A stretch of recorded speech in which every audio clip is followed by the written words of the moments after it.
Go live, go live. Cool.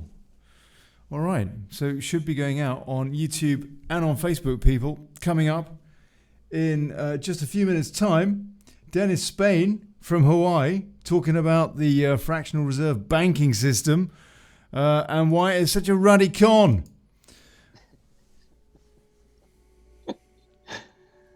Oh, that it is.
Right, yeah, coming up in 2 minutes, people. 2 minutes, good people. Please, do us a favour, share the show, annoy Nick Clegg today.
Dreadful music.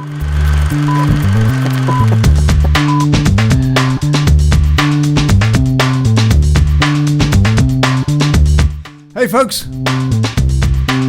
good morning, good afternoon, good evening, good people.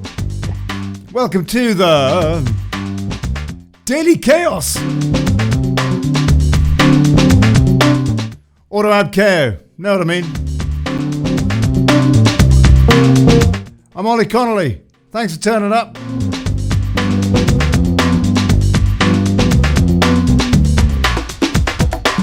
And now, filthy LUCRE. Banking is simply organised crime.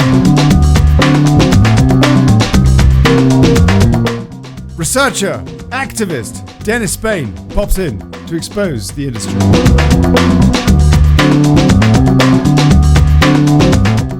You can too. Call in. Get Zoom. Zoom.us, yeah? Get Zoom. And then just go to your browser and pop in gov.ly/Zoom. It's in the spiel. Come and have a chat. Tell us how you're doing in lockdown, quarantine, whatever. Right, good.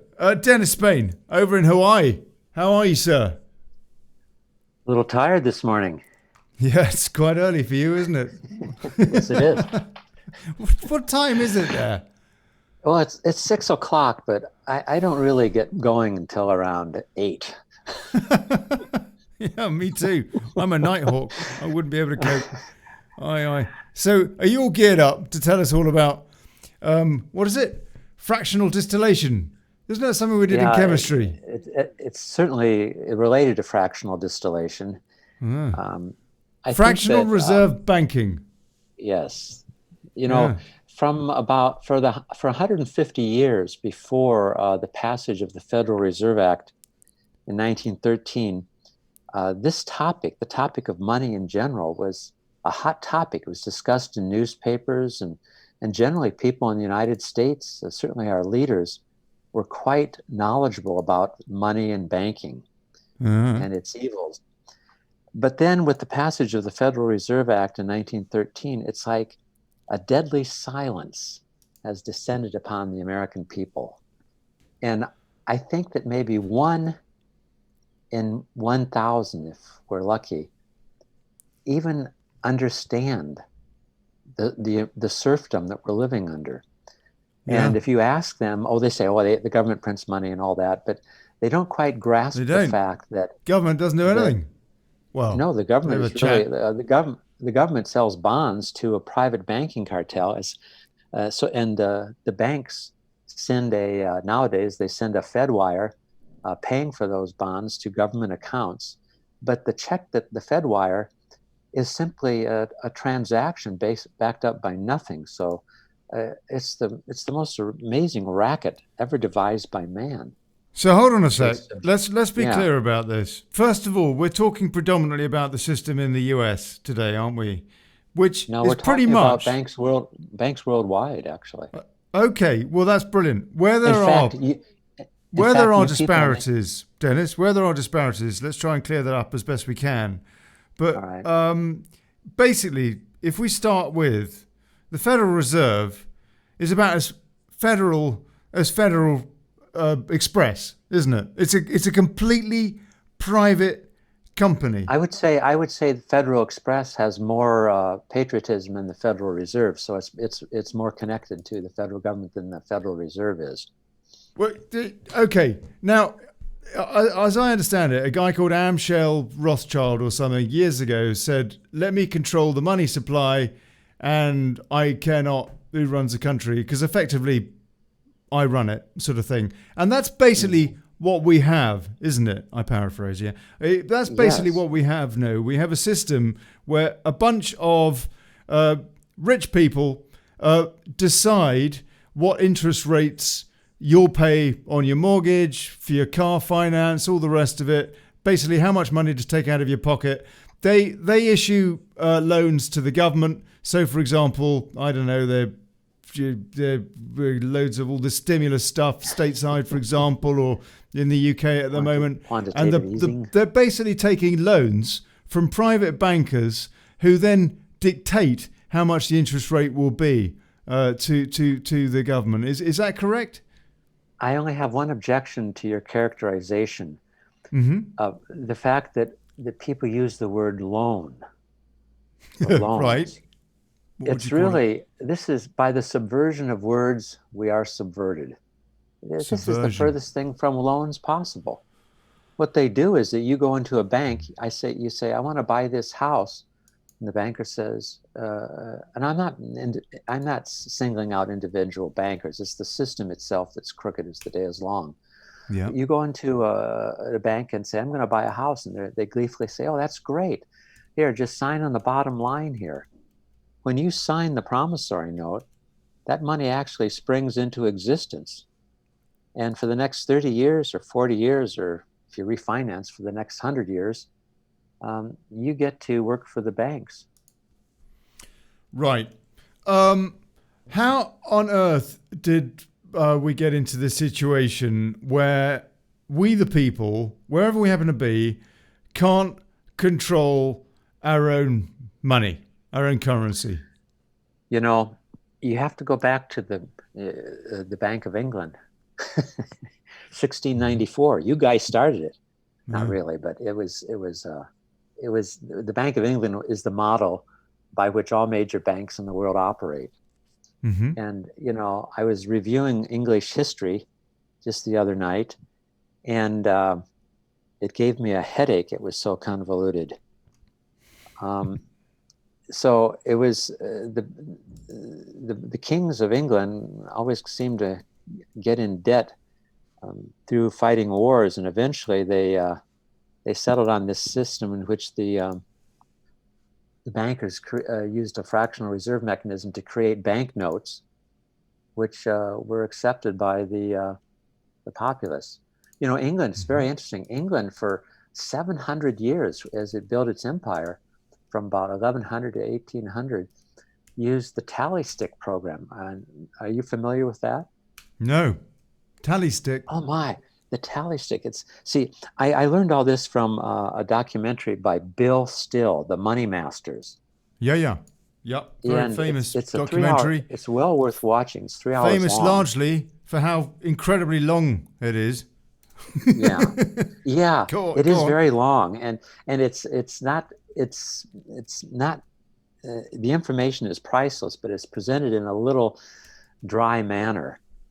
Mm-hmm. But basically, Bill Still outlines the whole history of before the Bank of England, the tally stick system, in which the tally sticks were these long wooden sticks that were broken in a certain fashion by the king.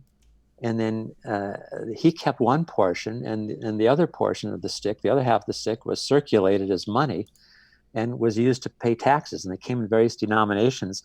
And Bill Still points out that in 1694, one of the major stockholders of the Bank of England, the new Bank of England, paid for stock with a wooden stick.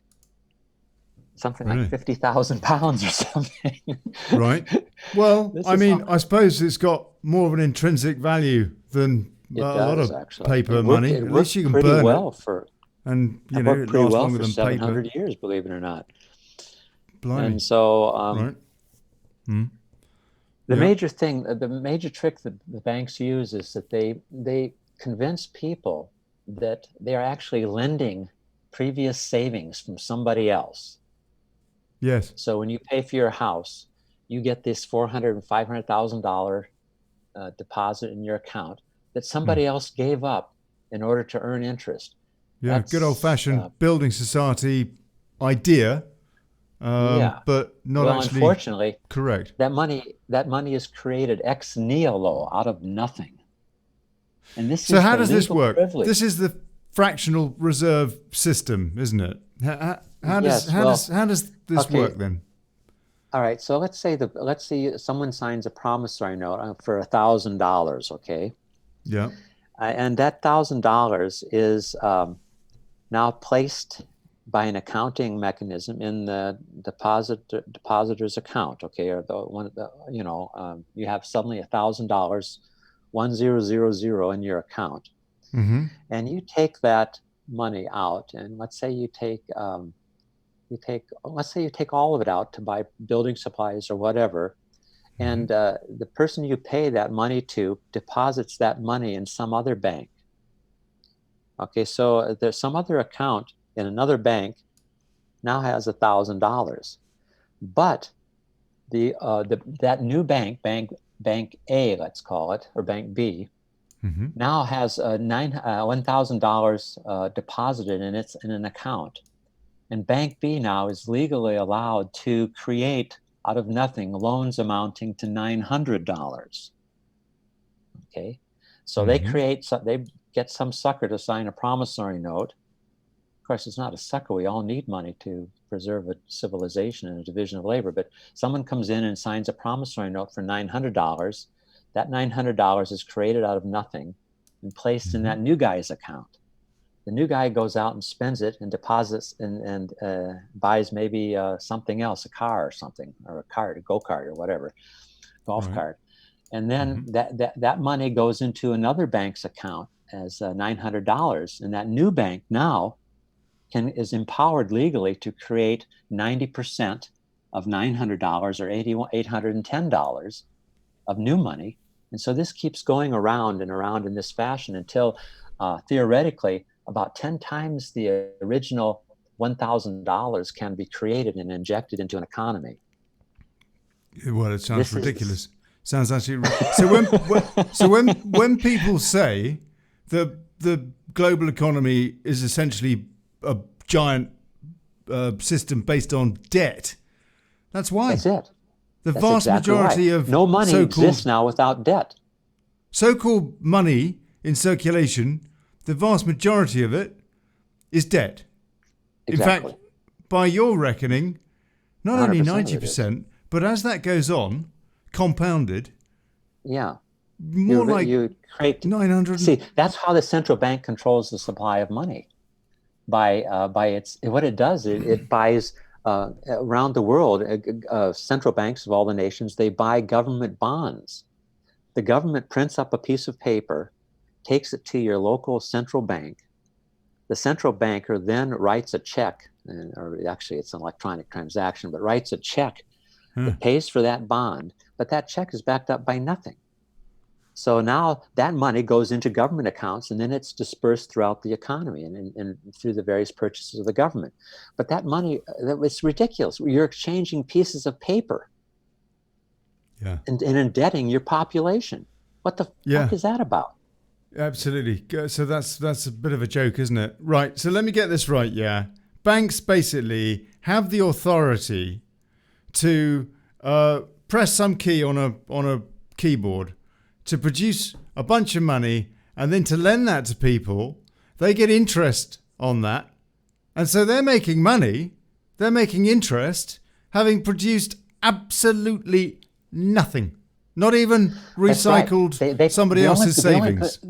The only service they provide that could be considered legitimate is check clearing operations between various banks. Yeah. That's a legitimate service.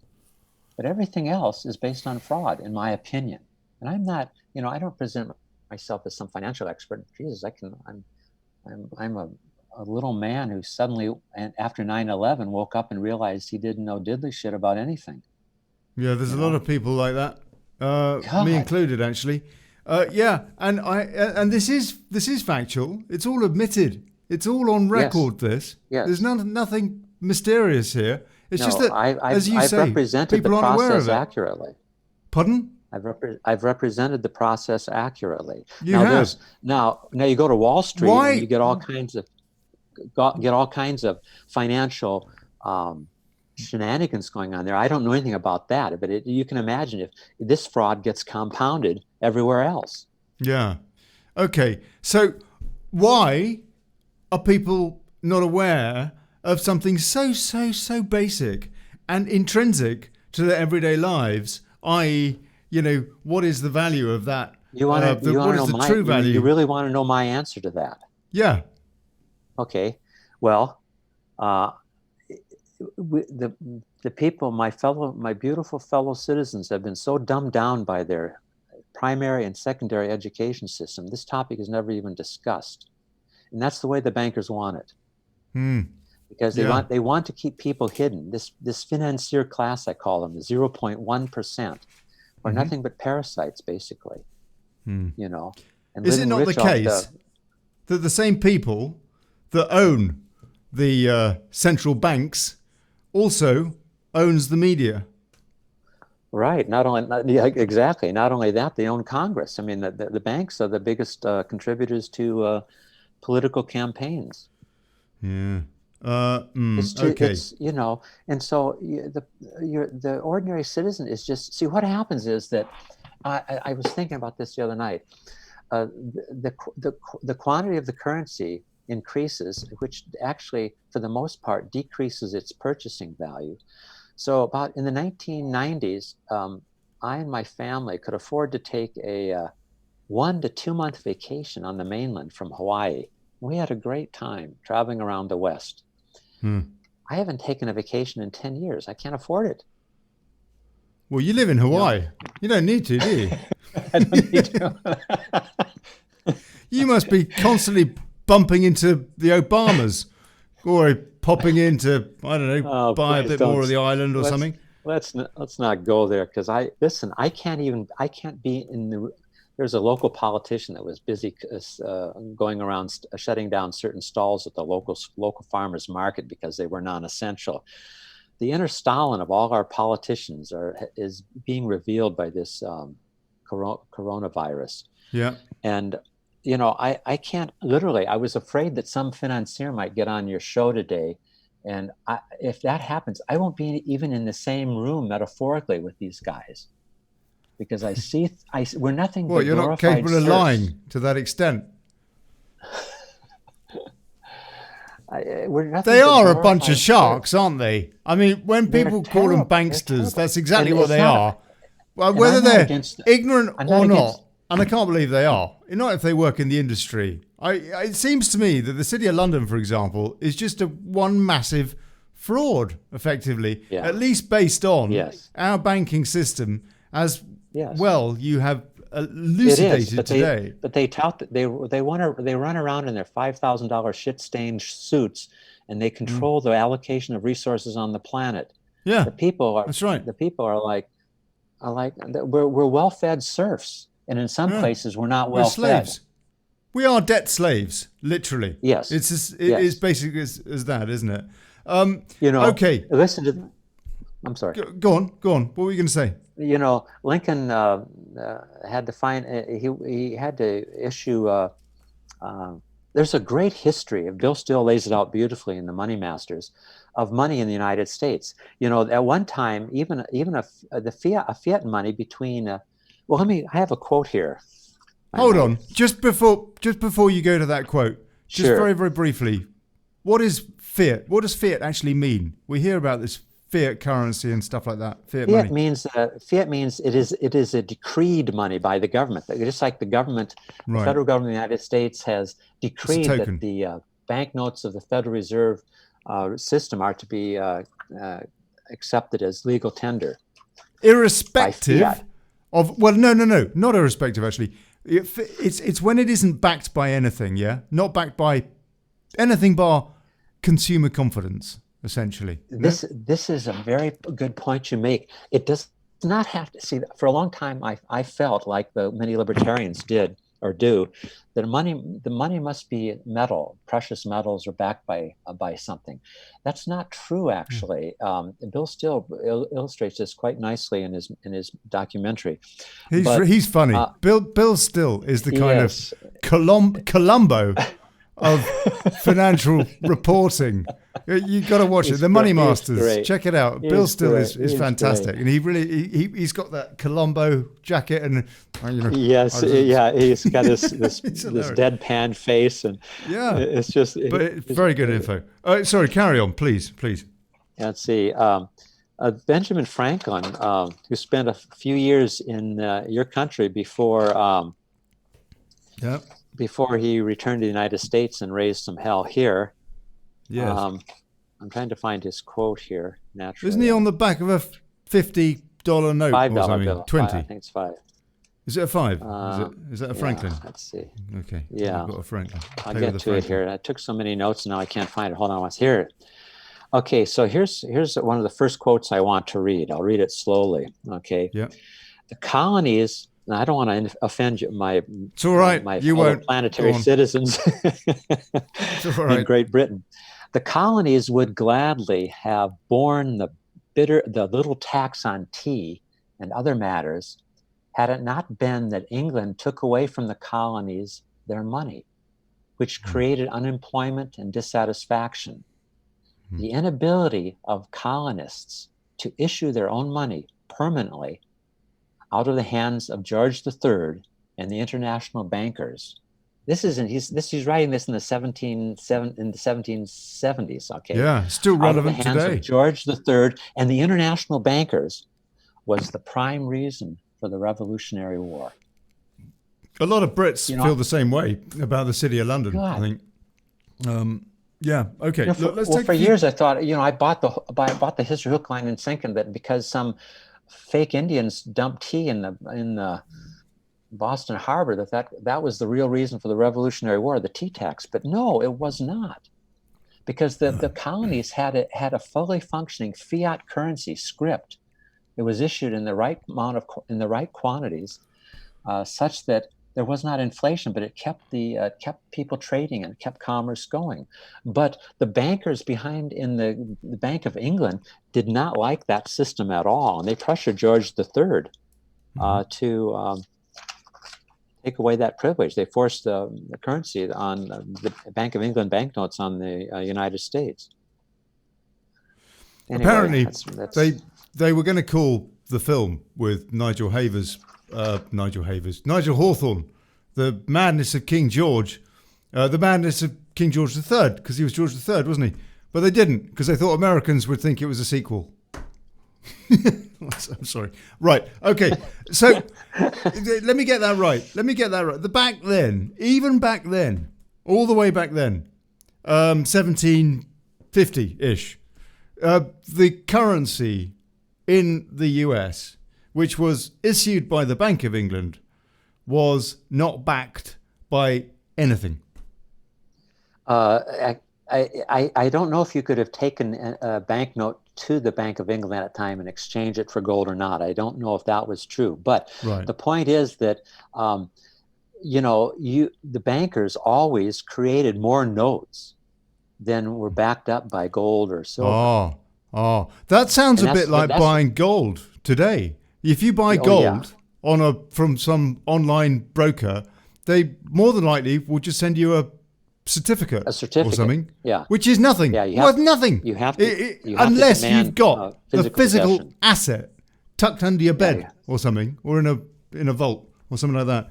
It's actually the same principle, isn't it? Is it not the case that there is way more paper gold out there in people's pockets than there is actual physical gold to back up? There's an easy explanation for that. If the bankers can purchase stuff with their mandrake mechanism, their magical mechanism of credit creation, they can purchase hard assets. So so the idea of going back to a gold standard is ridiculous. They control the gold. Silly, isn't it? It's very silly. And not only that, it's not even if every dollar bill was backed up by gold, and the banks were still allowed to create credit, out of nothing would change. You would still have these booms and busts in the economy periodically. Because I have another quote. Could I read another quote here? You can, but hold on. Let me just read some comments first, see what people have got to say. Amanda Rolfson, have you seen that which I sent you in messages, Ollie? Rather interesting, and certainly puts a new light on things. In fact, just proves things we have been saying is right.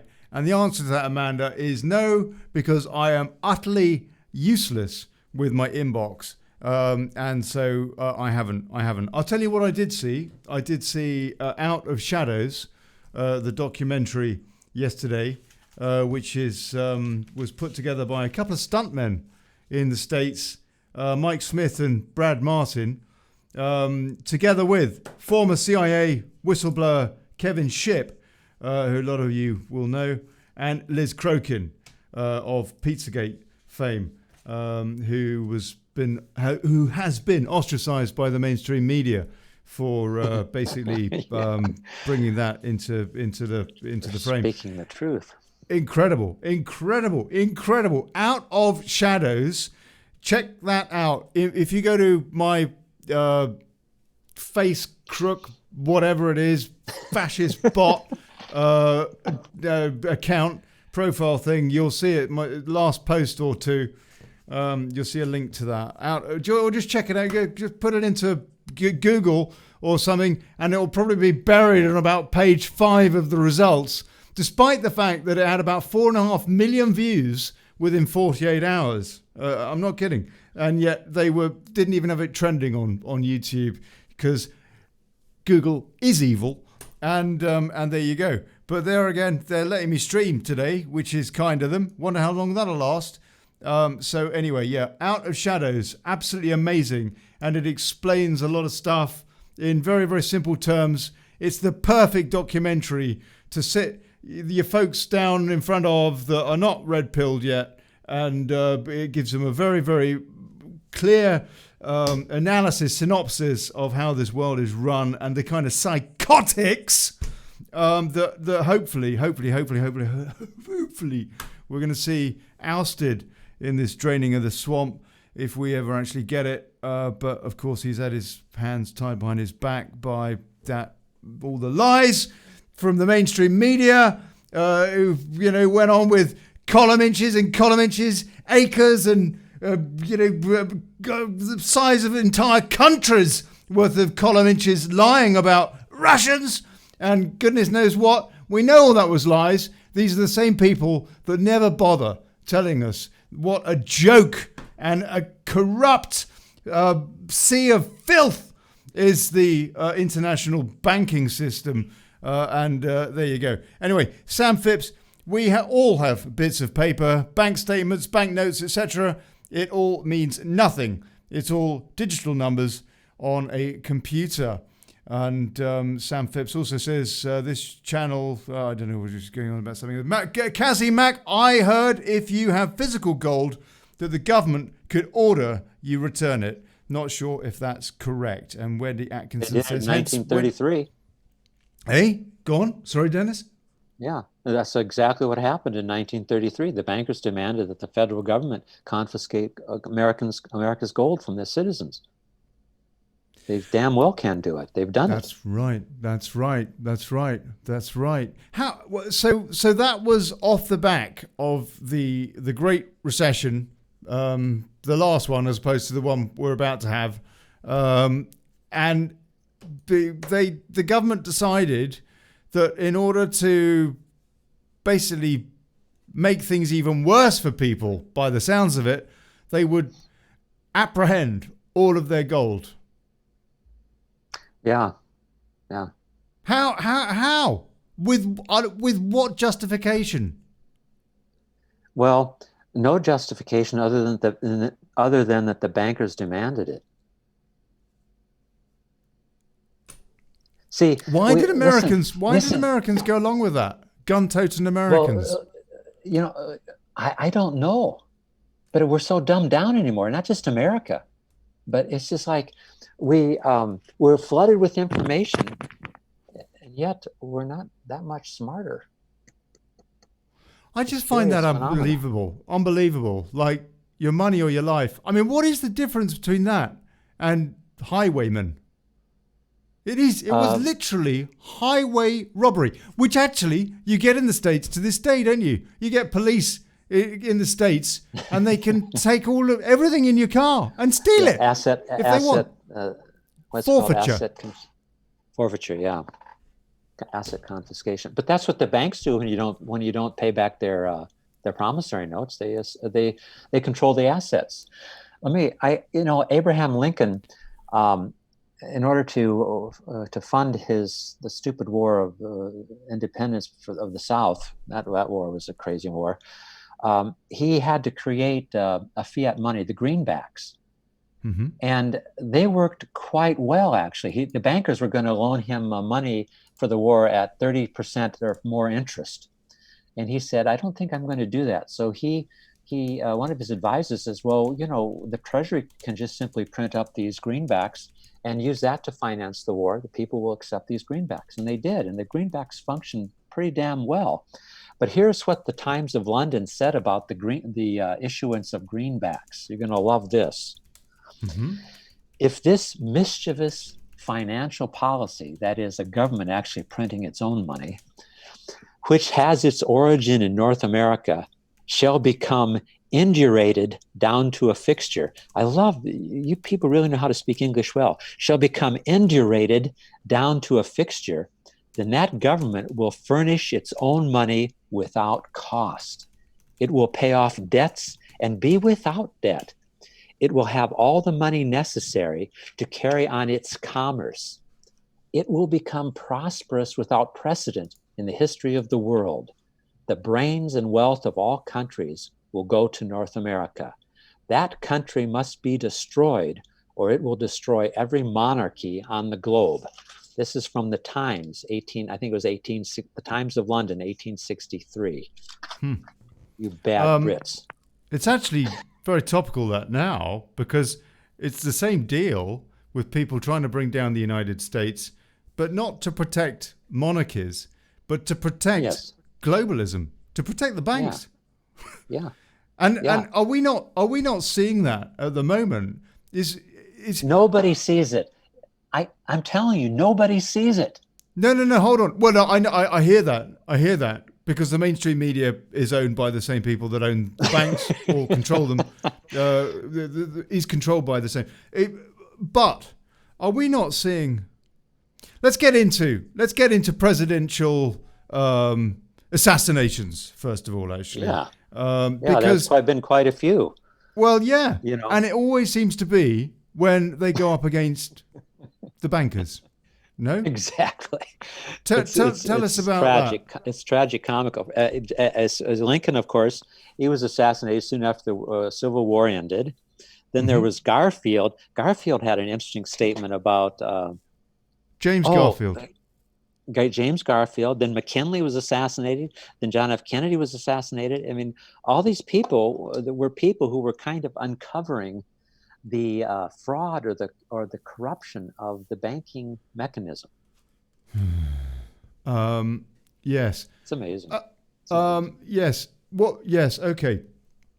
What we're seeing now, I'm hearing, is that there is a move to nationalize by stealth the Federal Reserve, but I'm not sure. I'm not sure the truth of what I'm hearing, to be honest with you. Again, I don't think, it's not being reported in the mainstream media. Not being reported. Is that wishful? Let me finish the question, sir. Is that wishful thinking, or is Trump? Whose show is this? Hey, go on. Whose show is this? Yours or mine? Go, Dennis. Behave, sir. Yes. No, please. No, really. I mean, I'm really hoping that Trump will do something incredibly dramatic, like give the currency to the people. You know what? Guess what? But is there any prospect to that?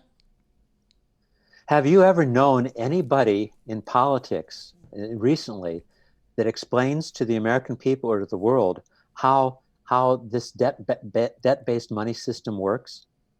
No. You and I, two guys talking across 10,000 miles of ocean, are discussing this, but who else is? Well, a lot of people online, bless them. Good for them. I know that's true. That's true. I take that back. Online. But in else, apart from us, naughty, terrible, outrageous people, people aren't, are they? And in government. But on the other hand, in terms of Trump, could that not be because he doesn't want to get JFK'd? I mean, the mainstream media, on the day of his inauguration, CNN was running a piece about what would happen if Trump was assassinated. I mean, if that isn't incitement, I don't know what is. Yes. I don't know what is. CNN was running a piece, what if Trump was assassinated, with salivating lips. It's just incredible. CNN, incredible. Are you referring so they're to the not talking about fractional distillation. No. When you say CNN, are you talking about the cancerous news agency network?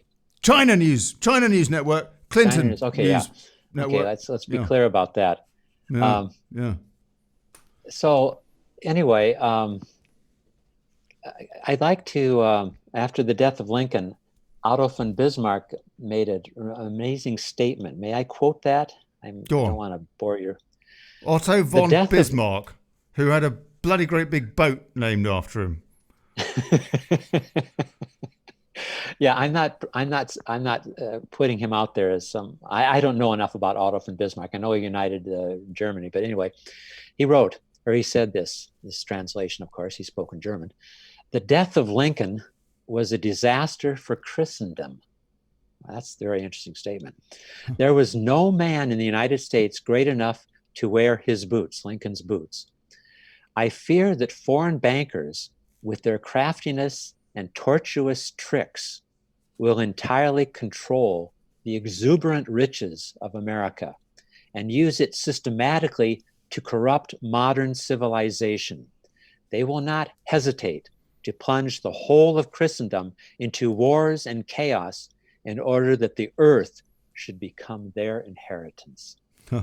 That's exactly what's happening, isn't it? And they're doing it with Greta Thunderbollocks and what's his name? Bill Gates wanting to vaccinate us all and have us chipped with their RFIDs with those virus passports or whatever. Yes. And now cashless society that they're talking about. That's the worst thing. That's the ultimate control. Yes, sir. Yes. And that we're seeing that, aren't we? Because, you get all sorts of viruses on banknotes. I mean, yeah, sure. I mean, it is filthy lucre. But nonetheless, it's actually our last freedom, isn't it? God. Is to be able to pay for, I don't know, something with cash. Privacy, it's a privacy issue, really, isn't it? Yes. Yeah.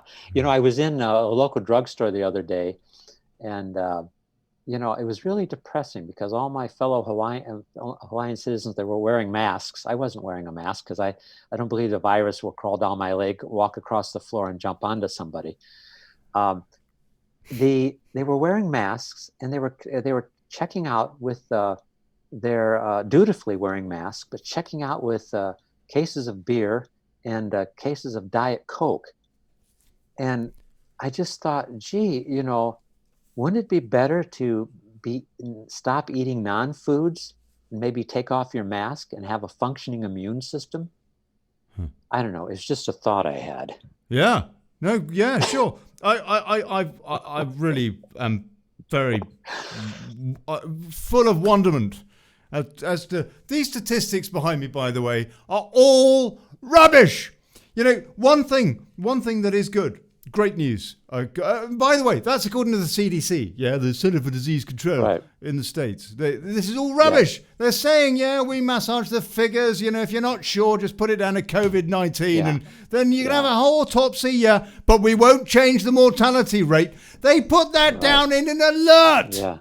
Yeah, they're liars, all of them. So people that reckon that this lot are all genuine, and the WHO, which is what, Bill Gates is the second biggest funder into the WHO and all that these people are all genuine. They don't even, hold China's statistics to account.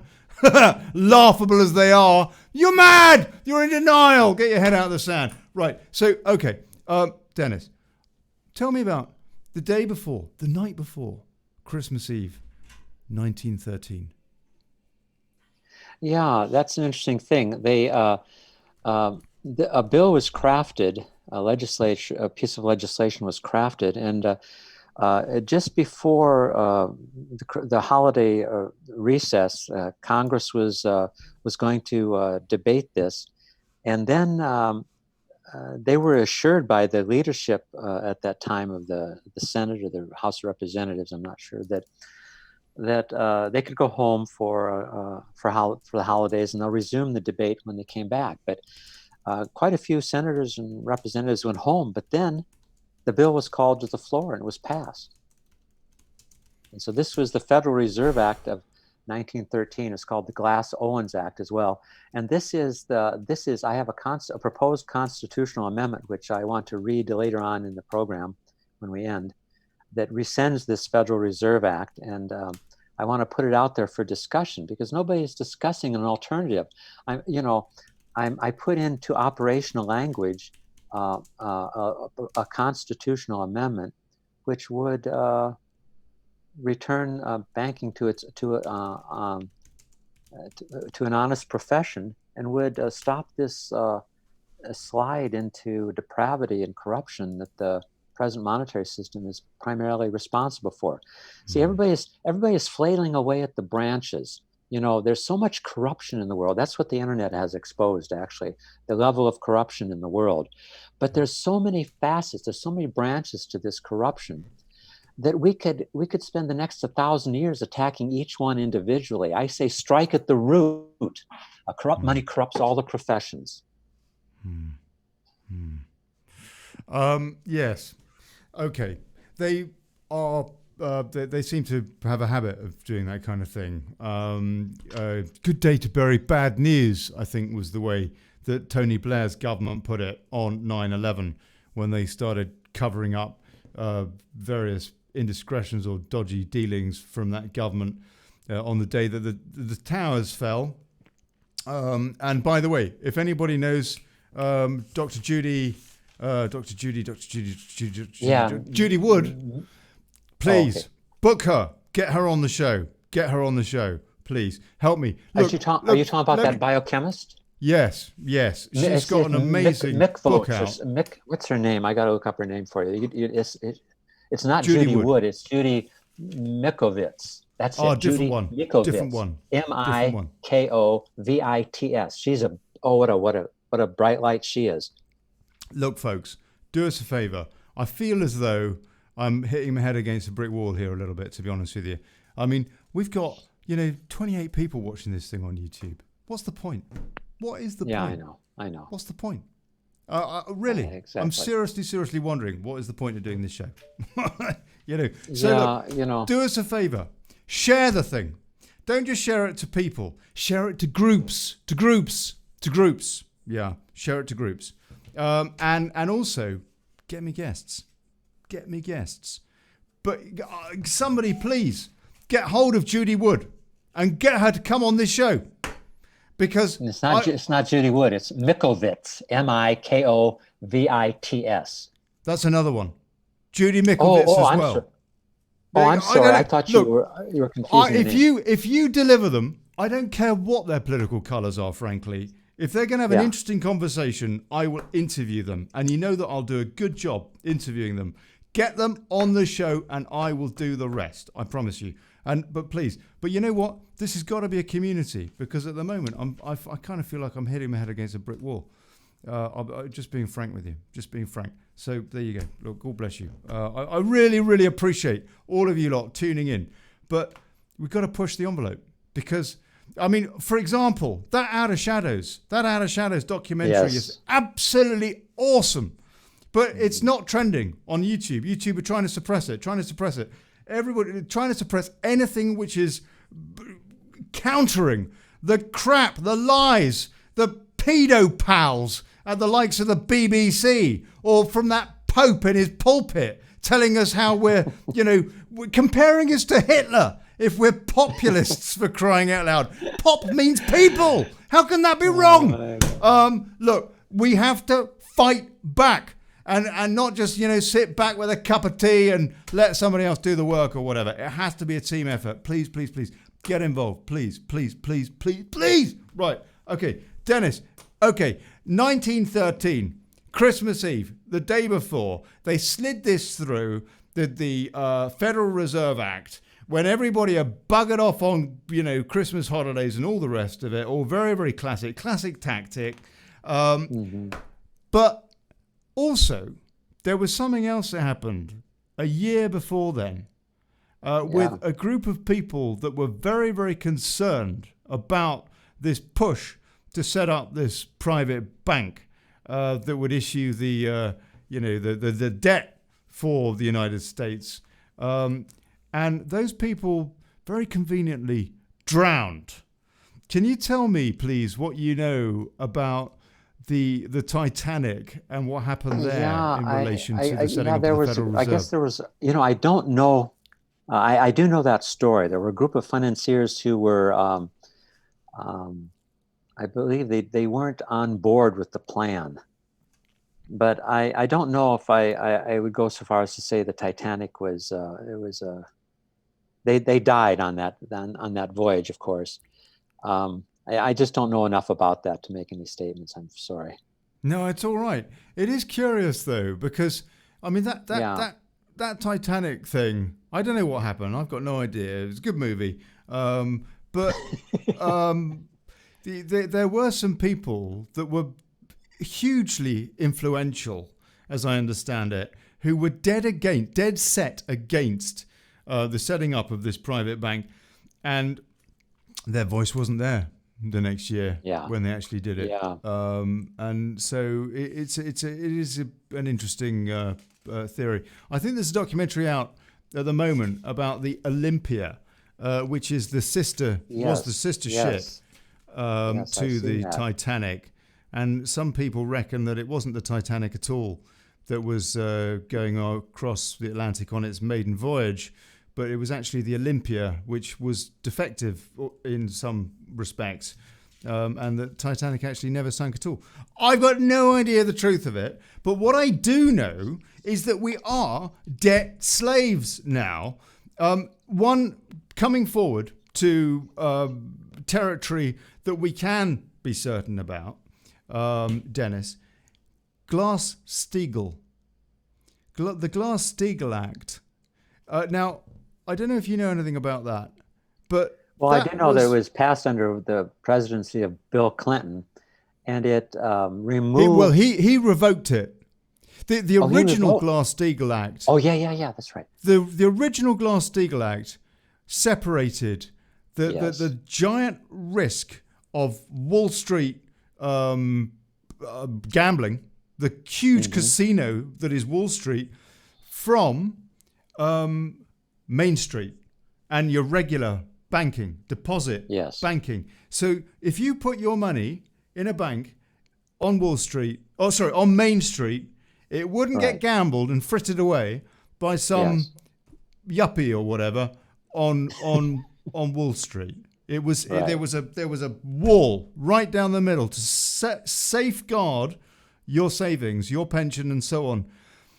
Bill Clinton revoked that in his presidency, and since then we've seen Wall Street just become just more and more like a circus act, like spinning Yeah. more and more plates. No, Yes. that I think surely you tell me the revocation of the Glass-Steagall Act, it seems to me, was one of the most malfeasant actions of any world leader in our lifetime in terms of safeguarding our financial security. Well, I agree, but once again, it's like rearranging deck chairs on the Titanic. I mean, his revocation of that act had deleterious consequences, but doesn't change the fundamental nature of the monetary system. So it's just like True. it's like the bigwigs get to play around with they get to manipulate the system to their benefit without any consequences. And of course, I'm sure that Bill Clinton refused any contributions from the bankers in his campaigns. Being Okay, a let's great take man a of few. integrity he is. Let's take a few comments and see what people have got to say. And we've got the downliner here, Jay Carey, who's made quite a few comments. The real top of the pyramid consists of the Luciferian Pharaohs, Egypt thing, rulers of Octagon, seated in Switzerland, which appears to be the core of the global octopus of ruling elites. I don't know anything about that. Get on a guest who can talk about that. Yeah. Please. Well, please. I would love to talk about that. Go on. Yeah, go on. I actually, in my gut, in my heart of hearts and my gut of guts, I believe that that's probably true. But I can't, I think that we waste our time though, in a certain sense. We sense this evil in the world, but what do we do about it? We can flail away. They may be pulling all the strings, but we can cut the strings with a new monetary system. We can cut the strings. I see. I don't have I tend to be a conspiratorialist myself, because if you do any reading of history, it's just been a compendium of conspiracies, one after the other. Yeah, it has. So Yeah. I don't doubt that there are evil people, behind the scenes, and dressed in robes and doing their stupid rituals and all that. That could very well be true. But the Yeah. point is that the people of the world have to gain a certain awareness that each nation can have a sovereign currency that maintains its purchasing value. And I'll explain that later on, how to do that, in my opinion, in this amendment I proposed. But each nation should have a sovereign currency. Yeah. No, I agree. That's a fascinating topic in itself. It actually brings me back to that documentary Out of Shadows a little bit, because Yes. you suggest, I think, I don't wish to put words into your mouth, sir, but I think you suggest that we complicate things by looking into the history as much as we do sometimes, which is fascinating. And I mean, you got to love it. I mean, from an intellectual standpoint, at least, it is incredibly fascinating, and all the rituals and what have you. And they are part and parcel of this. But to people that are not aware remotely, and who basically trust, I don't know, Fiona Bruce on BBC Question Time, or Anderson bloody Cooper or something on CNN. To these people who are very good people, who just are conditioned, thoroughly conditioned, as we all are or were at some stage. Yes. So it's perfectly normal. It's very, very hard all of a sudden to hear about, some bunch of folks at Bohemian Grove or something having a swan round a duck or an owl or whatever. And it's all a bit, hold on, weird, and it's almost like it's not disinfo, but it almost achieves the same thing, because all it does is it makes people go, oh, what a lot of nonsense. Whereas that, for example, that out of Africa, Out of Shadows documentary is supremely brilliant in that it conveys the facts of or little nuggets of information, basically, which cannot be in themselves disputed, in such a simple way, and it builds it up, into a little crescendo at the end. It's a great service. Those documentarists did a great service. Incredible. I think we do have to be careful how sometimes us truthers, if you like, in this community can over egg the cake, and then it's very, very hard to swallow, and we will choke. It makes us look bad. Well, but I'm not saying we shouldn't do it, because knowledge is important. But when you do see some of this stuff conveyed with simplicity, it's just so much more effective, I have to say. Kenneth Noel Curran, history repeats if you let it, given the nonsense fed by the victors. Education. And he also says the listeners show via OCDC. I guess that's me and Daily Chaos.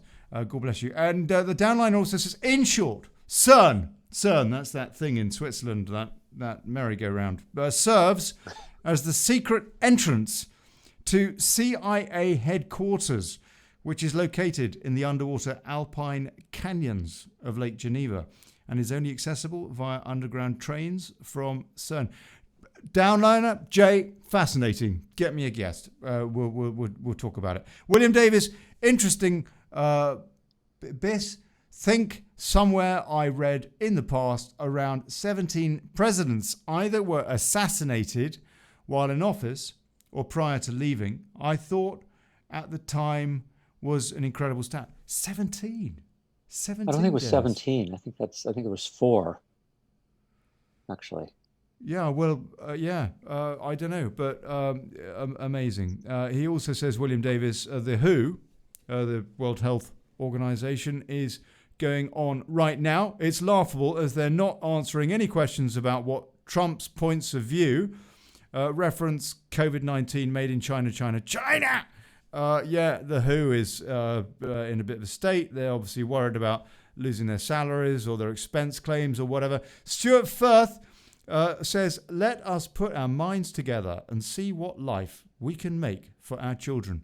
The white man knows how to make everything, but he does not know how to distribute it. 1860, and I think that was a quote that he doesn't then go on, what have you. Dr. Dawson says, they killed the satanic bankers on the gold theft. And over on the Facebook, Anthony Pobiatsin says, take the corona vaccine tracking device or you stay at home via Bill Gates and Soros. Grrr. Right, yeah. So, Dennis, these things are all connected, are they not? Be it the banking, yes. finance, the media, big pharma. Yes. Who sits on the boards of directors of all the major corporations? Bankers. And who controls the allocation of resources? Bankers. And they do this, and I'm not saying that an honest banking system is absolutely necessary, but because in an honest banking system, true savers would be matched with true entrepreneurs.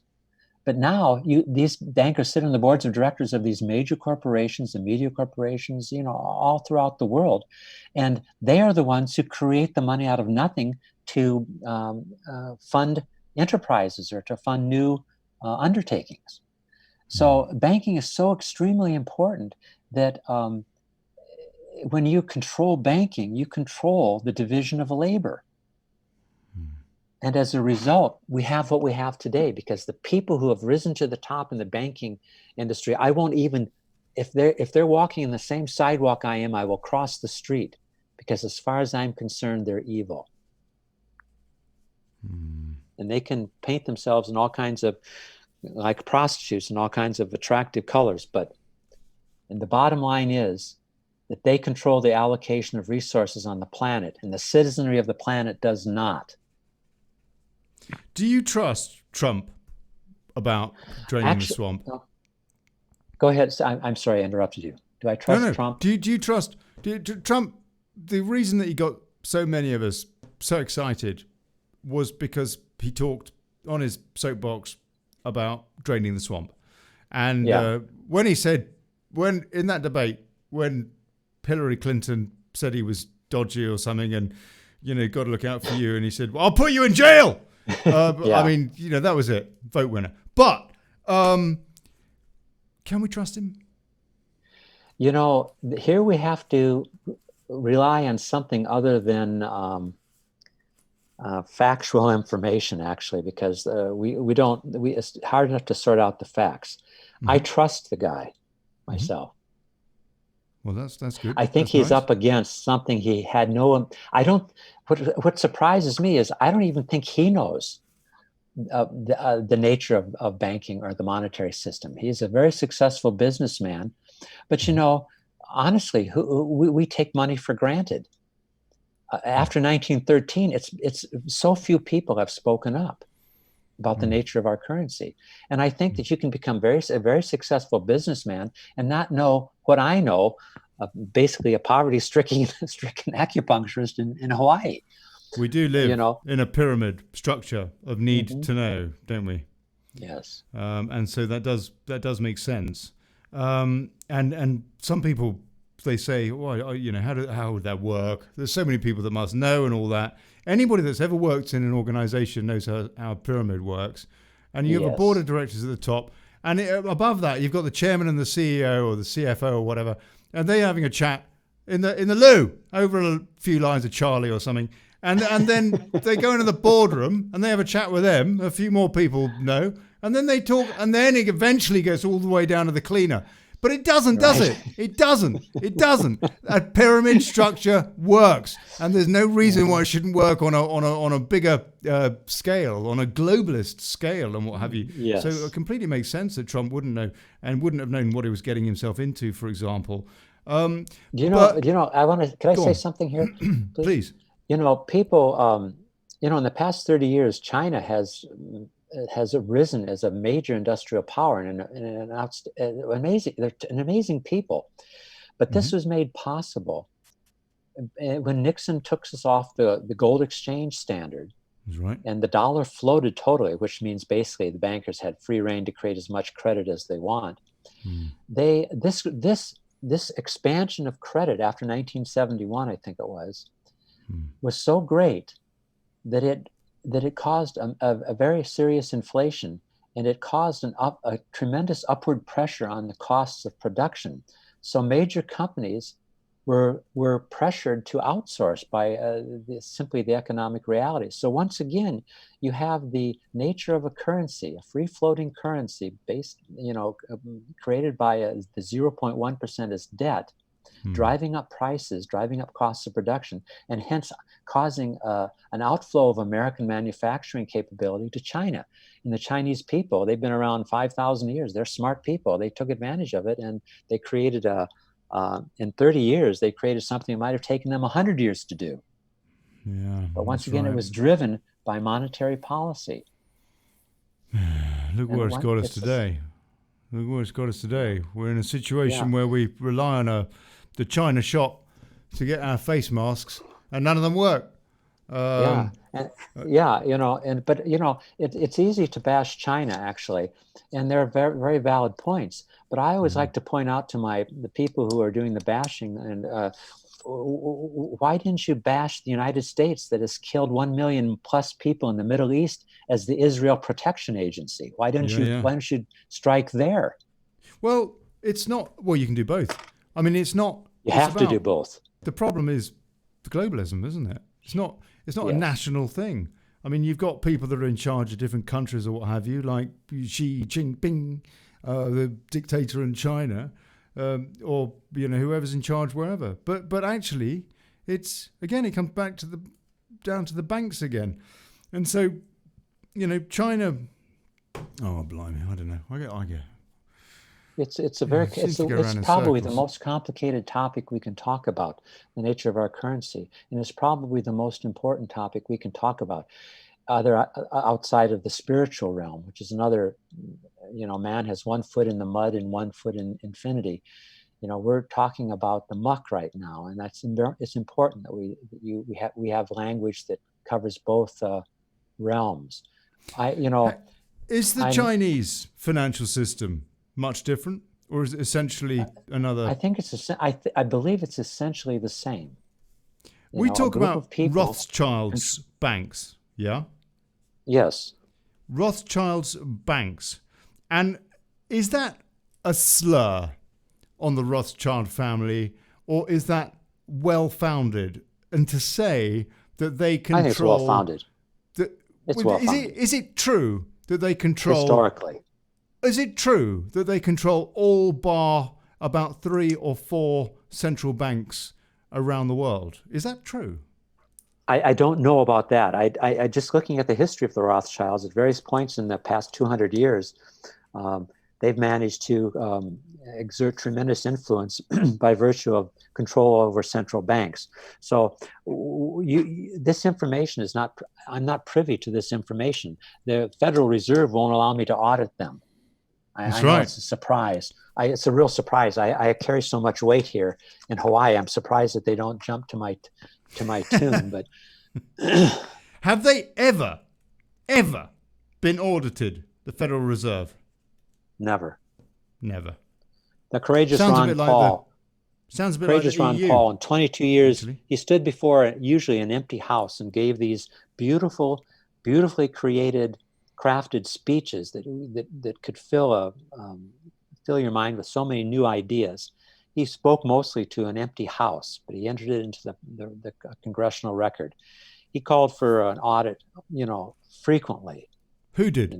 But Ron Paul, Representative Dr. Ron Paul. Yeah. Yep. And of course, the Federal Reserve governors are appointed by the president, but the nominees all come from the banking class. And so you have a system that doesn't want to be exposed. That's for sure. That's right. Because and it's got nothing to do with the people. Once you realize the ridiculousness of it, for example, the Treasury prints up a Treasury bill, trots on over to the Federal Reserve, They take a look at the T-bill, authenticate it, and then they, on a computer, they send $100 million to government bank accounts, which they just create ex nihilo right then and there. Out of thin air. And then then the banking class receives interest on this. I don't mind. See, I'm not against interest, actually. When does your show end, if I ask? Oh, I suppose in about 10 minutes, sir. Could because I really want to read my proposed constitutional amendment. Yes, I want you to. I want you to too. But it's about 7 paragraphs.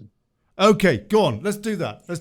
So this is an amendment to what exactly? To it's an amendment to the U.S. Constitution, which I propose and it's a revamping. I feel like I'm Don Quixote tilting at a windmills, but nevertheless, I'm going to just say what I think should be done. Yeah, please. And please. People can go to my website, as you've kindly advertised that website. It's letjusticeprevail.though-the-heavens-fall.com. Yes, I will. And read this proposed constitutional amendment and critique it. I want people to discuss it. I'm not an expert. This is just after 9/11's. When I saw the 2 buildings fall, the 3 buildings fall on September 11th. I realized I knew nothing, so I just spent the past 17, 18 years just trying to fill out the details to the best of my ability. Yeah. So, all right. So there's a preamble to this. We must be prepared for a new monetary system, an honest one, when our present debt-based banking cartel collapses. Kindly read and critique this proposed constitutional amendment. But first, a little background. This is from the Truth and Money book, an excellent book by Theodore R. Thorson and Richard F. Warner. And this is a quote from their book.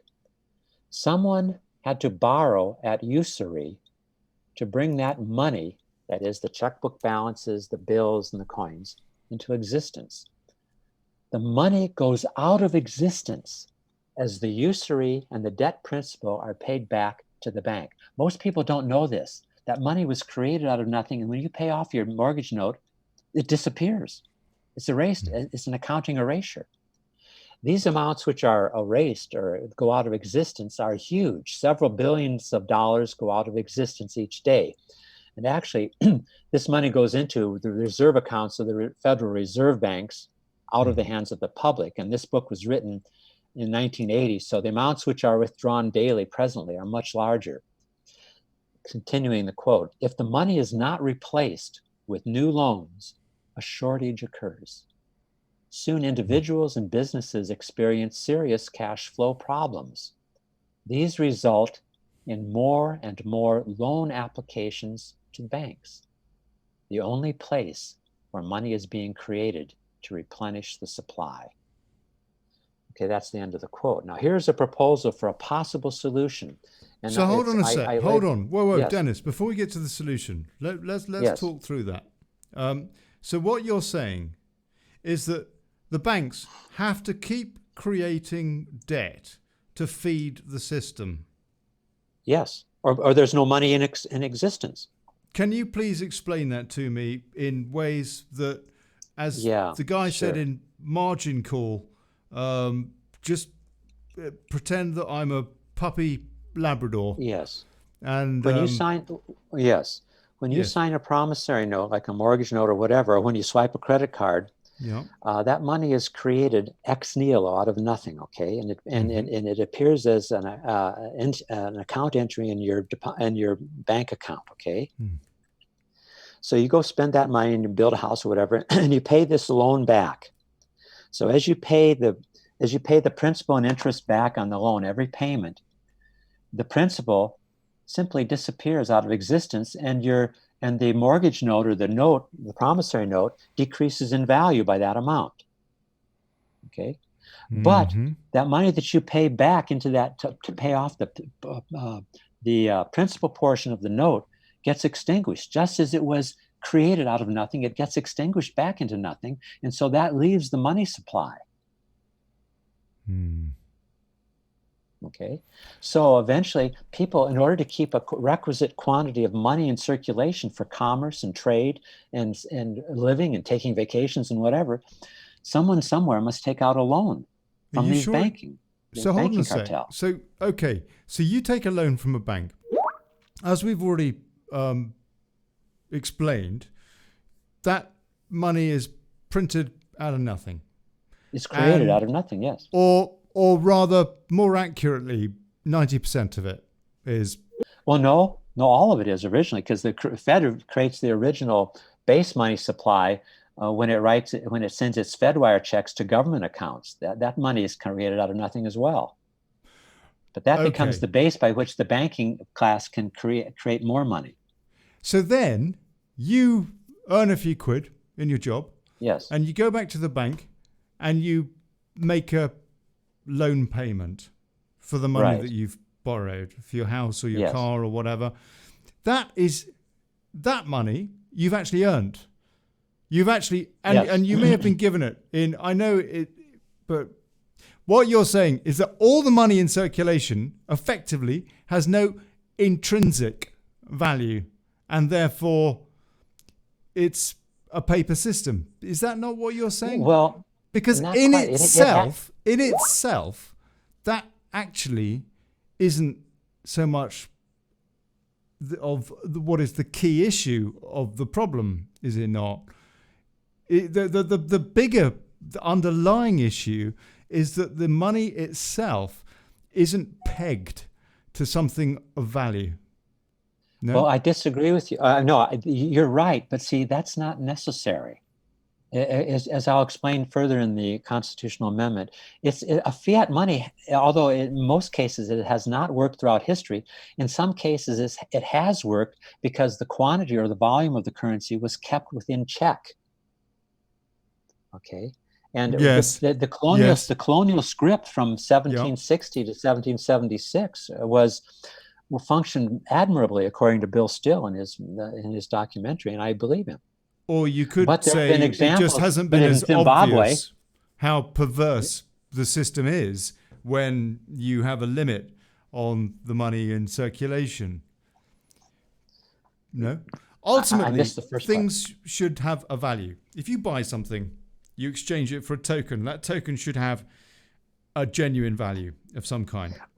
Well, this is where I see, because I believe a sovereign currency can have intrinsic value in the sense that the people of that nation use it and accept it and trust it. And while they do. But when confidence breaks down, which it does, for a bunch of reasons. We're seeing it at the moment because of this coronavirus thing. Whatever the backstory to it, the fact is that confidence has depleted and the markets are crashing. The markets are a separate phenomenon from this, though. That's another obfuscating detail. Confidence is not, surely. Confidence is not. Key. No, it's not. No, it's not. But the bankers have periodically throughout our history have destroyed the purchasing value of the currency, and there's a big boom then, and then they constrict credit, and then there's a bust, and they pick up the assets because people can't pay on their promissory notes because there's not enough currency in circulation. You're saying, for example, through the use of, printing money again. Quantitative easing, I think, is the trendy way of calling it these days. Printing money. And every time you print a banknote, you reduce the value of every other banknote in circulation. Not necessarily, because other banknotes, other bank accounts, the holdings in other bank accounts are being disappeared as people pay off promissory notes. So the quantity of currency, they can print more, but but massive amounts of cash of currency is going out of existence every day as the principal of promissory notes are paid off. Right. Dennis, do me a favor. Yes. Can you, sure. before you go through your solution, can you please read again what you just read? So that sure. This is from the Truth and Money book. Yep. I want people to realize that my information does not come from me. It comes from people who really are really brighter than I am, okay? All right, I just put it together. I'll say, quote, someone had to borrow at usury at interest, to bring that money into existence. The money goes out of existence as the usury and the debt principal are paid back to the bank. Actually, the usury does not go out of existence. It stays in circulation, but the principal portion does. But that's a very fine point. The amounts which are, if the money is not replaced with new loans, a shortage occurs. This is how the bankers have us by the short hairs. Soon individuals and businesses experience serious cash flow problems. These result in more and more loan applications to banks, the only place where money is being created to replenish the supply. Okay. So what is your solution to that? I just wonder if that's the biggest problem, though. Surely the bigger problem, be it, as you say, there is an argument to say you could just have fiat currency. The question is, now you correct me if I'm wrong here, who controls it? If it's controlled by the people, or genuine public servants, not these public servants that we see, all that nonsense, genuine representatives of the people, then there isn't a problem, is there? And actually, there's not. So what you're talking about here is actually relative to that. It is a detail. Yes. An important detail. Very much so. But you see, a corrupt money corrupts every profession. And this is just my insight. I can't prove this. It's just what I feel in my gut. And it's the summation of all my studies in history and whatever. A corrupt money corrupts everything, corrupts all the professions, including statecraft. But let me continue, because there's a solution to this, I think. Please. Okay. Go on. Here's a proposal for a possible solution. And the title of the amendment is "To Hell with Fractional Reserve Debt-Based Banking Constitutional Amendment." 1. Rescind the Federal Reserve Act of 1913, the Owens-Glass Act, or the Glass-Owens Act, I can't remember, and rename existing Federal Reserve notes and checkbook balances in all U.S. banking and credit-creating institutions on a one-to-one basis as U.S. Treasury dollars and U.S. Treasury-denominated bank balances. This is simply a formality here so far. All currently existing, this is very important, all currently existing financial contracts in the Federal Reserve banking system, including United States Treasury bonds, remain in effect. There's hundreds of billions of these contracts, you have to understand, in existence in the world. Yeah. Okay. You just can't. So if they have to be honored in some way, otherwise the whole machinery collapses into a heap. So all currently existing financial contracts will remain in effect. In order to maintain the quantity of currency in circulation during the transition period from debt-based currency to Treasury-issued currency, payments of principal and interest on any credit contracts not based on actual previous savings, that is, created out of nothing, and which are in existence at the time of enactment of the amendment, are kept in a separate account at each financial institution possessing these contracts, and are distributed, the interest and principal are distributed monthly to individual deposit holders at the banking institutions holding the contracts, and they're distributed proportionate to the minimum daily balance maintained in individual accounts in existence for the preceding month. It's a complicated thing here. But what I'm saying is that now, instead of letting the principals, the payment on principals disappear and reducing the money supply, you simply reward savers in these institutions based on their minimum daily balance in the preceding month. So nothing goes out of circulation, and people are encouraged to save because they make interest payments now. And they receive payments on these contracts that were fraudulently devised. Okay? Calculations of minimum daily balance in individual accounts will include any portion of account balances loaned to banks during that month. So these savers in the banks, their deposits plus any actual savings that they loan to banks during that month will allow them to collect these interest payments, and will be. Oh, it gets complicated. I'm sorry. No. It's okay. But the bottom line, I mean, these are, if you like, financial mechanisms. Yes. But and I understand you need to be able to have this is the problem with Southern European countries, for example, is that they are not in control of their own economies, and Not they at all. are being railroaded by the German economy, and therefore Or by Goldman there is this Sachs. huge disparity of political power, basically, and who can do what.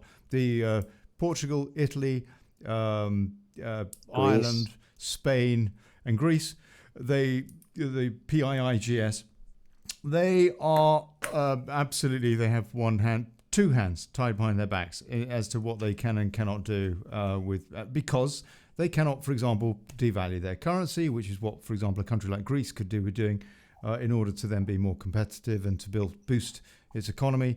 They can't print money if they need to, or have little financial chicanery, what have you, to basically help the system. What they could do is this paragraph 1. But that is the detail. The first thing, and the overarching and underpinning issue is who controls it. Who controls it? Is it a bunch of fat cats sitting on some, I don't know, island or something? Probably Jeffrey Epstein's island or something. Or is it people who genuinely represent the nation's people? And that. Well, let me continue, because that's covered in this one of these paragraphs that's coming up. Go on. All right. So paragraph 2. Henceforward, ex nihilo credit creation by banking and financial institutions in the United States is prohibited. Loans are required to originate from previous savings of U.S. Treasury dollar notes and U.S. Treasury denominated bank balances, which are to be held in and paid from specific sequestered accounts designated solely for lending by the various financial institutions, with interest charges and term limits to be determined solely by the contracting parties.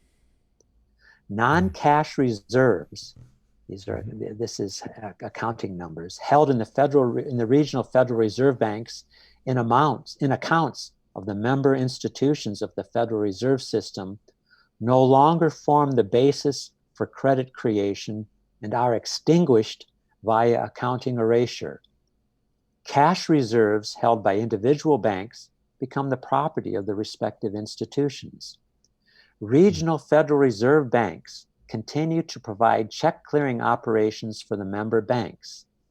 The U.S. Treasury supplies printed currency as needed by banks to replace any demands for cash by demand deposit account holders. In other words, there can't be any runs on banks anymore. Yeah. Because if in my bank account now I have $1,500, and if the bank doesn't have cash on hand, that's $1,500 is still money I earned and put in there. And if I want to take cash out, the banks need to be, and banks don't have the requisite cash. They need to be supplied by the U.S. Treasury with cash to pay me. Because I acted in good faith. They didn't. I acted in good faith. It reminds me of what is it? Bailey Credit and Loan, is it? In It's a Wonderful Life? Yes. Old Jimmy Stewart. Yes. Great movie. Beautiful movie. Frank. Yes, it was. Frank. I forget his name too. Kafka, not Kafka, for crying out loud. Anyway, brilliant movie. Well, as I always say, memory is the second thing to go. It's like it's like that. It's like that, isn't it? It's like that. It was what's his name? The moody bankster bloke. The old boy, the Frank Capra, by the way. Yes, there it is. You got it. Who was, basically wanting to do, be the Federal Reserve type character. And then you got the credit and loan thing, like what a building society should be, which genuinely was, according to the script, at least. Taking money from people's savings and lending it to other people to buy a house, and no more. Just that. And there was a wonderful scene with Jimmy Stewart explaining that when they were going bust, and there was a run on them. But that's a beautiful idea. That's a beautiful idea. I mean, paragraph it's a 3. idea. We're not done yet. Oh God. Okay. All right. Okay. I'm sorry. Yeah. Well, no. You have to cover all the it's bases great, here. Dennis. Okay. Carry on, please. Please carry on. Paragraph but 3. You do remind paragraph me 3. This is the important part that you mentioned. You touched on. Paragraph 3. Fund the U.S. government directly via Treasury-issued currency authorized by Congress in its yearly federal budget. The borrowing of money from banking institutions to pay for federal government expenditures, including the issuance of Treasury notes and bonds to the Federal Reserve System of banks, to financial institutions, or to individuals, is prohibited. All outstanding Treasury notes and bonds are henceforward redeemed on demand via payment with U.S. Treasury dollars. Paragraph 4, really important paragraph. Abolish the federal income tax on individuals, corporations, and business enterprises. Blimey. They're no longer needed, you see. Yeah. While Really? maintaining, that tax money is no longer needed. That particular form of tax is no longer needed. While maintaining a Social Security tax on individual incomes and institute a federal sales tax with a varying yearly tax rate adjusted by the U.S. Congress in session, the sole aim of such adjustments being to maintain a stable or decreasing consumer price index based on data collected by the federal government. Any such sales taxes taken in by the federal government are extinguished from the money supply to keep the consumer price index stable or decreasing, and are not utilized for further funding. The 16th Amendment of the U.S. Constitution is hereby rescinded. How you see? How do you wrap your brain around this stuff, Dennis? I'm not being facetious here. I know. It's a genuine question, because we hear, for example, the whole argument that income tax is illegal or is theft or whatever. And there's no question that so much of people's money is frittered away by the government on horrid stuff and nonsense and cronyism and God knows what. But setting aside the corruption aspect that I just brought up, there are certain things that need to be paid for, like, I don't know, maintaining roads and stuff like that. Of course. Maybe textbooks for kids, and some teachers. Well, instead of borrowing that money that the bankers create out of nothing, the U.S. Treasury and the federal government in its yearly budget pays for it by Treasury issued currency. But there has to be a mechanism for controlling the volume of currency. Otherwise, you get hyperinflation. So that is controlled by this sales tax. Every year, a certain quantity of funds is withdrawn in order to maintain a stable currency. Yeah. So you're saying, essentially, redistribute the tax into a system that you'd consider to be fairer. Well, there's no tax necessary other than the sales tax. Well, the sales tax is a tax. Well, yes, but see, the purpose is not taken in to fund any government programs. It's taken in to be extinguished from the money supply in case the economy starts to heat up and the prices start to rise too much. Now, hold on a sec. Now you're losing me.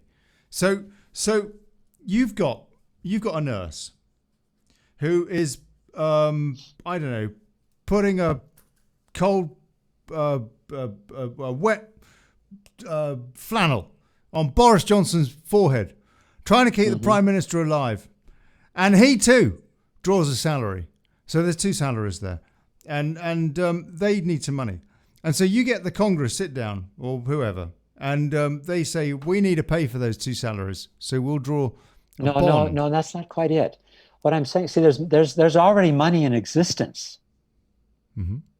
It's in everybody's bank accounts right now. The problem is that money gets extinguished every year when loans are paid off. So there's always a decrease in them. You always have to take out more loans. But the government has to spend more things. Could be solved, could it not? If you just have, I mean, I don't understand. Hold on a sec. If you've got a token and you give it to somebody, and they give you something in return, and then they give that token to somebody else for something else, and that token survives, and eventually it may erode, it may crumble or be lost or something, and so there can be a little bit of extra tokens chucked into the economy on an annual basis. That could be done anyway. No, that could be done anyway. Well, the federal government does it all the time by authorizing expenditures, but the difference is they go to a bank to get permission to do it. Yes, but that's okay. so that's money. That's money in circulation, and then you need extra money, don't you? Because where it comes to money, what I would call social money, i.e. money to pay for things that you wouldn't normally pay for as an individual, such as that nurse who's mopping Boris Johnson's head, or Boris Johnson's salary itself. I mean, you wouldn't personally pay for a prime minister, would you? Yes, you would actually. You would pay for both, and they would both have to come out of a tax.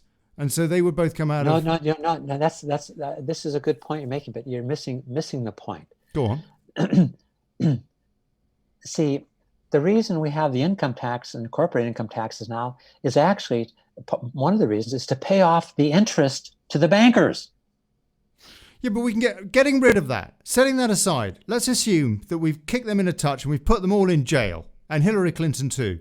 And we've watched all of Jeffrey Epstein's videos of people like, I don't know, Peter Mandelson probably, Tony Blair, Alistair Campbell, goodness knows what. We've read all the diaries and all that. We know who all the crooks are. We've done all that. Now we've got a new system, a new slate, and we've got all this money in circulation, and that money is topped up. It will have to have extra money added to it, won't it, on an annual basis to be able to invest in things? Not necessarily. So how would you pay for special programs like, I don't know, rebuilding a country's infrastructure, for example? The country was a good question. The federal government of the United States authorizes a bond. Federal projects. No, they don't authorize a bond. No, that's what they do is they simply fund that with Treasury money, which the Treasury creates, not the banking system. Yes, and so that is up to the representatives of the people. And so exactly. So our representatives would actually have to be very savvy and would have to actually work. So it's actually not complex, really. Not really. But your verse makes it sound very complex. Because I have to cover all the bases, because all the financial contracts presently in existence have to be honored. Otherwise, the system will collapse in a heap. Sure.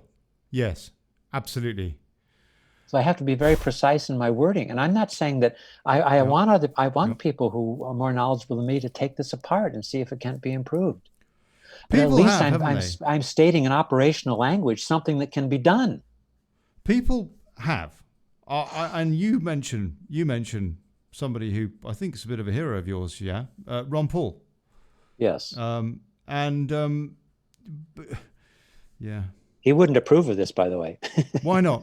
Why not? Because the libertarians believe that we must have a gold and silver backing to currency. Yeah. Your system is pegged on It's more like Bill nothing. Still's recommendation. I want a sovereign money because I think it's one of the functions of government, to provide a currency that is stable to the population. Well, under this system, I'm pros. $20 now. If this system should work, if it does work, $20 now should be the same, have the same purchasing power as $20 100 years from now, or even more, not less. Lorna Batchelor, she says, making us work hard this evening. And it's true, isn't it? But this is a crucial debate. This is a crucial debate. It's so crucial. It's the heart of the dragon. Yeah. That's why I can't handle people flailing away at the branches. The spear has to go into the heart of the dragon. Yeah, that's right. That's right.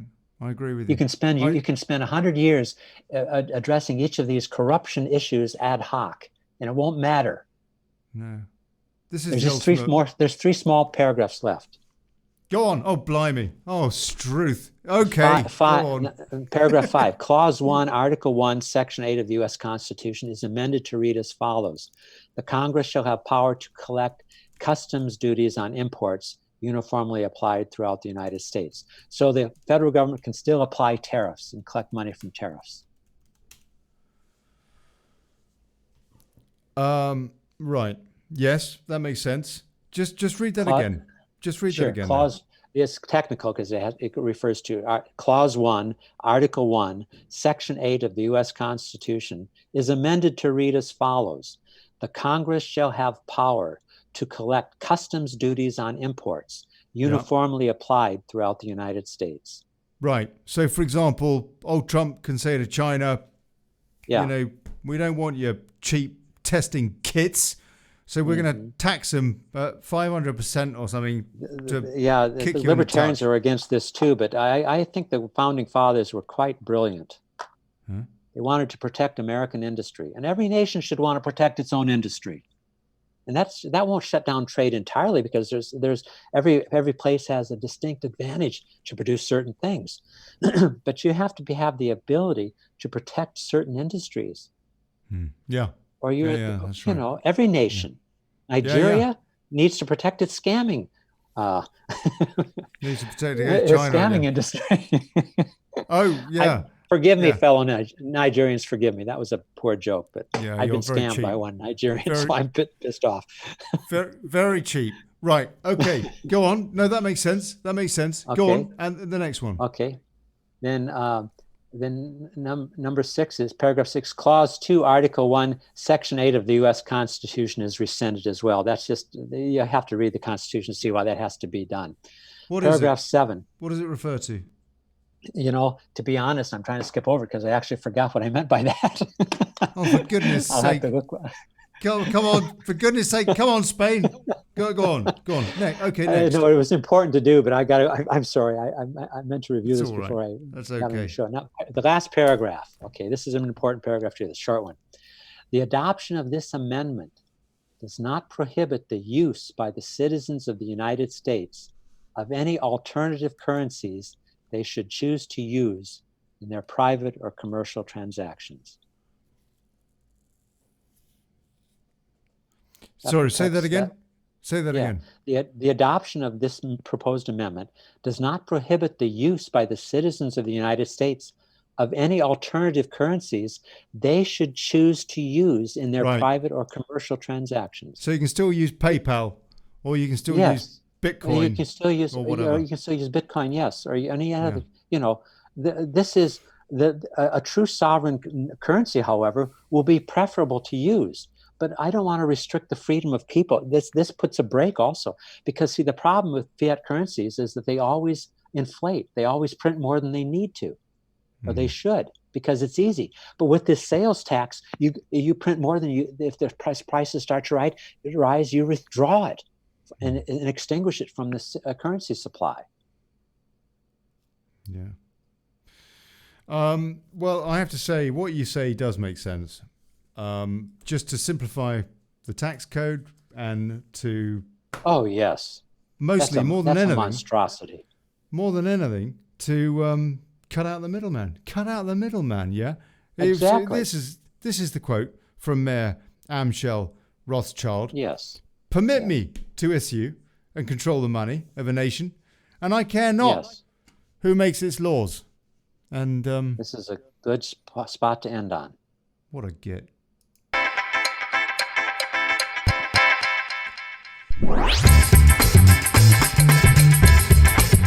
Not you, Dennis. You're not a git. Some ways I am. Hey, well, that's all right. Yeah. I want to say a big cheers to Dennis Spain for making us work hard today, because it's good. It keeps the Alzheimer's at bay.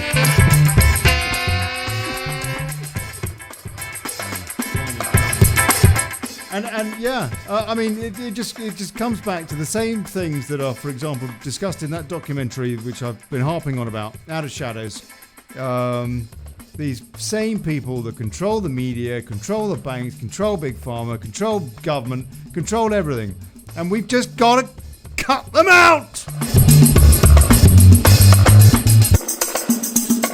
You know, I mean, here's to us and bugger plutocracy, yeah? Yes. Now look, do us a favour, folks. Share the show. I know a lot of you have. Thank you. We had a boost in the middle when I had a rant and everybody started sharing, and figures went up by about 3 people on Facebook.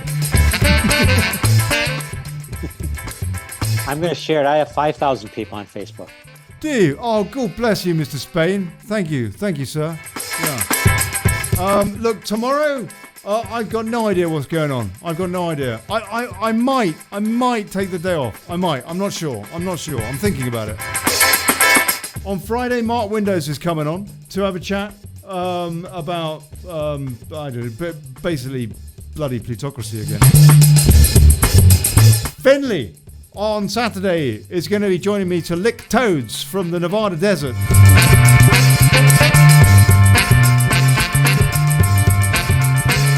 And I've decided that I'm going to try and pull in some of these folks, yeah, from Out of Shadows and that Judy Wood and what have you, and Judy Michaelmas, Dennis. Yes, Mickelwitz, yeah. So look, if you want to propose a guest, please do. I'll interview them. Help me. Yeah. I mean, I clearly I'm so busy in quarantine. Look, that's it. Yeah. Take care, guys. God bless you. See you tomorrow. Thank you, Olly. Well, I'm not sure that I'll see you tomorrow. Thank you, Dennis Spain. Thank you, sir. You take care. Lots of love to you, mate. Yeah, I will. Ciao. Yep.